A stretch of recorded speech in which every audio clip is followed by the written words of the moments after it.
Iowa Brainwriters Club happily present the book, The Berenstain Bears Play a Good Game by Jan and Mike Berenstain. Hi friends! Join the Berenstain Bears as they learn about playing fair and having fun in The Berenstain Bears Play a Good Game by Jan and Mike Berenstain. Let's see how they become great team players. Brother and sister Bear loved all kinds of sports. They played one sport or another all the year round. But in the fall, when the leaves turned color and the first frosty nip was in the air, the thoughts of Brother and Sister Bear turned to soccer.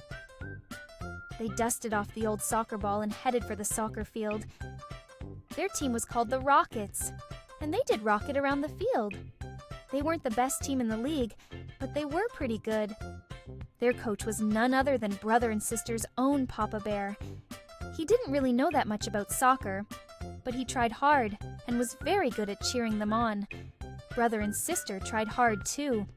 The best players on the team were the Bronowski twins, Bram and Bam, but Brother and Sister had their strong points. Brother was a left-footed kicker. He was given the job of corner kicks from the right side.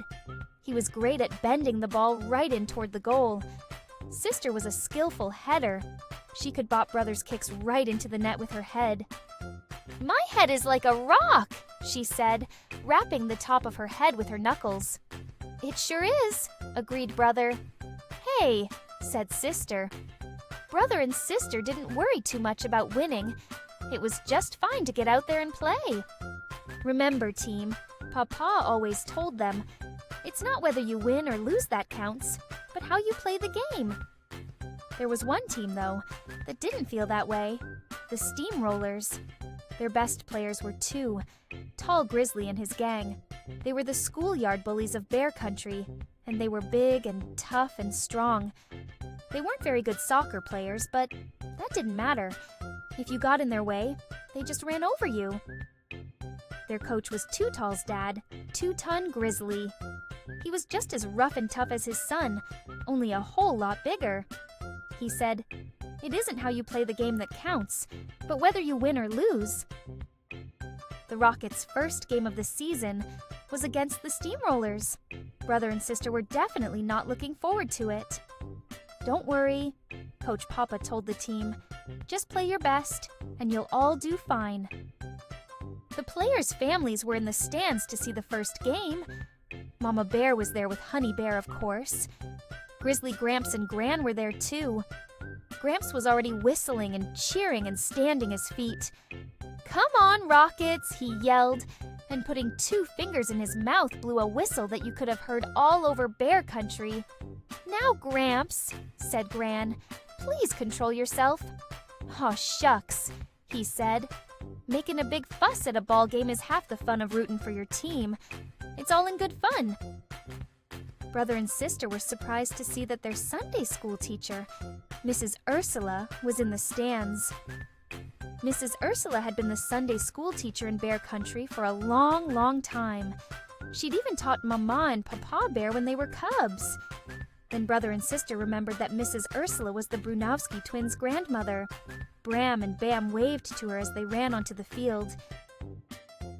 The families of the Steamrollers were in the stands too.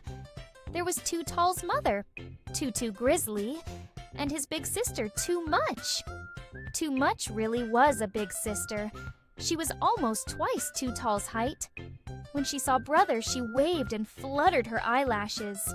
She had a little crush on Brother. Brother just blushed. The Steamrollers ran onto the field to warm up. They looked huge. Brother and Sister looked at each other. They were going to get clobbered.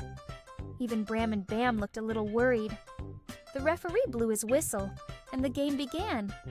The Rockets had the ball, and Bram and Bam quickly brought it down the field, passing it expertly back and forth. Bram took the ball and headed for the goal. "Take him out!" yelled 2-Ton from the sidelines. Too Tall came charging in like a water buffalo, slide-tackled Bram, and stole the ball.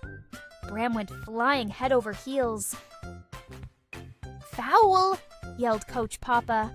But the referee shook his head. He was going for the ball! No foul! Going for the ball, muttered Papa under his breath. He was going for the ball right through my player. 2, Tall and his gang hustled the ball down the field and quickly scored a goal.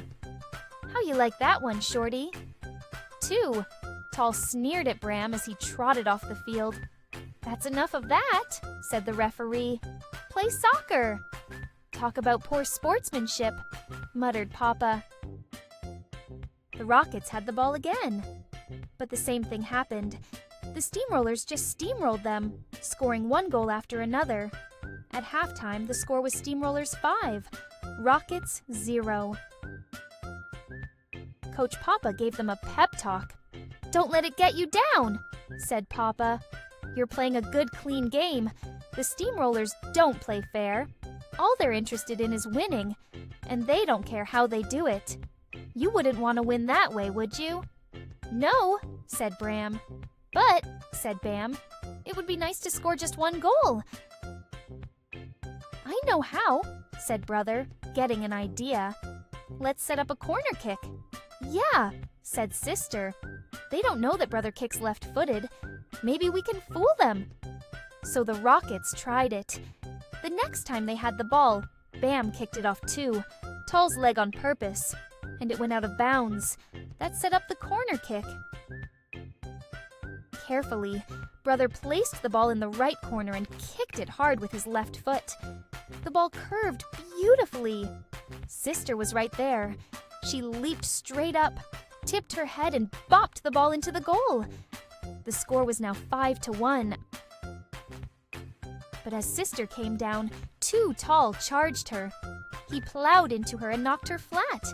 Sister saw stars circling around her head and heard little birds chirping. What happened? She asked. Tall happened, said Brother, helping her up. Are you okay? I think so, said Sister, standing up. Yeah, I'm all in one piece. Sister was a tough little cub. Brother looked around for Tall. He was so mad he was going to run right through him. But the referee had Tall over to one side and was handling him a red card. Tall was getting thrown out of the game for unnecessary roughness. What do you mean unnecessary rugness?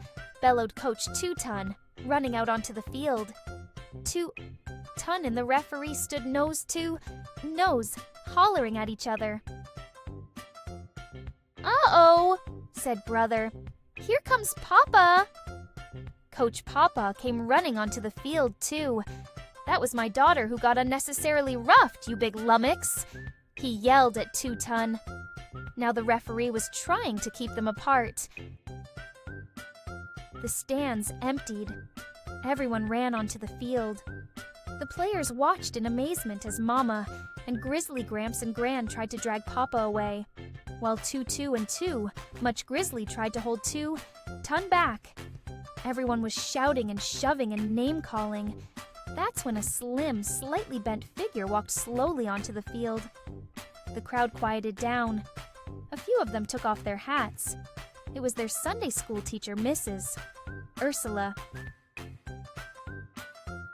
Now, Papa Bear, she said sternly.